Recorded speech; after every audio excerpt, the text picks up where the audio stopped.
temperatures, Larry, are falling, so people are wondering what are they going to do? Right. Hey, gardening keeps on going. It's winter doesn't stop. See, for me, for a layperson, I think, hey, if it gets cold, you got to close it all down. You tire the lawnmower, but hey, there's a lot of great fall blooming and winter blooming plants. And just look at this chrysanthemum. It's just really starting to show its color.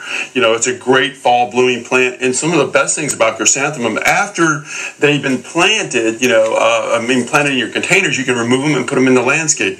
When you're picking a chrysanthemum, you remember that the ones with the most small buds, like these, we're having flowered, are the best ones to pick. Oftentimes people pick these while they look beautiful, they're going to do great, but you're talking about shortening the life expectancy of the plant and its performance, because it's done in about a week. Well, this is going to go on for weeks. They like full sun, they want good potting mix in there if you're going to put them in containers.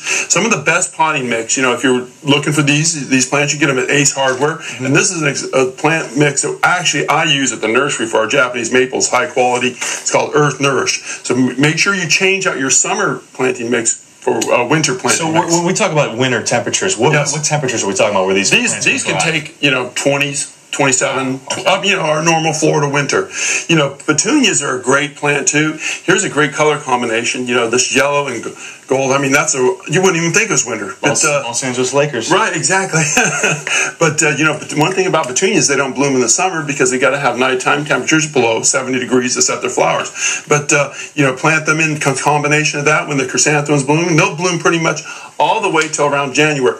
One of the things you got to remember about petunias is that they can get a little scraggly because they kind of grow on a runner. Like this is getting about to the peak it needs to be as flowering flowering phase, but you want to cut about 20% off, and then you want to make sure that you mix up some Miracle-Gro, some fish fertilizer. This is great stuff, and some Miracle-Gro rose fertilizer. This is another great flowering ingredient.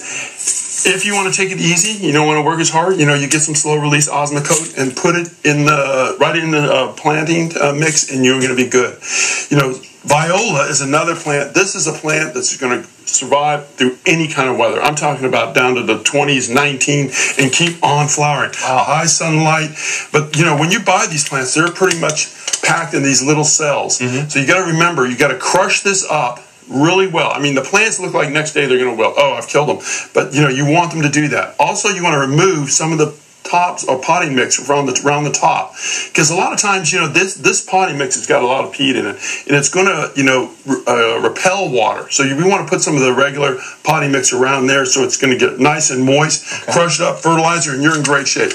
Remembering some things that these are going to go through some phases, and they're going to flower, and then they're going to reflower. There's going to be a blank phase. Some good ideas is put a boxwood in the middle of your container, or plant them around the boxwood, so when they're done, you still have some structure. That's a great idea. I think we're out of time. Well, we mentioned next hour, though, right? All right, next hour. We'll get to the stuff you didn't touch on, right? Right, exactly. Okay. No, we're going to do plants that don't need any water. Okay. Zero water. Going from dry to dry plants. Okay. For more information about what we just talked about on all this gardening in the winter, log on to larrysgarden.com. You can give him a call at Larry's Garden Design and Installation, 346-1970. And remember, Larry's always on the radio every Saturday morning at 8 o'clock. WOKV AM 690 and 106.5 FM.